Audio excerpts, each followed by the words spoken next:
फिलहाल दोस्तों खेसारी लाल यादव का एक पोस्टर आया है, ज़बरदस्त गाना आया है। सुबह आने वाला है गाना, कितना बजे आने वाला है आपको इस वीडियो में पूरे सच्चाई मिलने वाला है।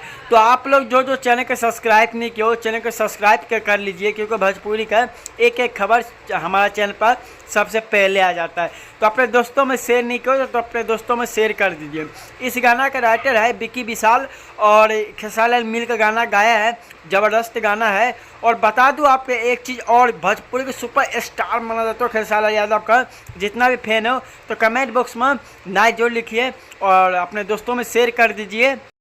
और आप लोग को एक बात बता दूं, आप लोग का वीडियो बारे में बहुत पहुंचाने की कोशिश करता हूं, इतना मेहनत लगता है, आप लोग चैनल के सब्सक्राइब करके नहीं रखते हो। दोस्तों फिलहाल आपको बता दो, विकी विशाल ने जो गाना लिख कर देता है वो गाना तेज़ी से वायरल हो जाता है। तो आप लोग सुबह का खेसारी लाल यादव का वेट कीजिए और आप लोग से मिलता है, कल तक हम मिलता है। और आप लोग जल्दी जल्दी इस वीडियो को शेयर कीजिए, पोस्टर का आप लोग तक पहुँचाने के लिए मैं वीडियो बना दिया हूँ। आप लोग अपने दोस्तों में शेयर कर दीजिए, जिससे सारे जो दोस्तों का पता हो जाना चाहिए खेसारी लाल यादव का गाना आया है। तो आप लोग जो चैनल को सब्सक्राइब कीजिए। धन्यवाद, लव यू सो मच।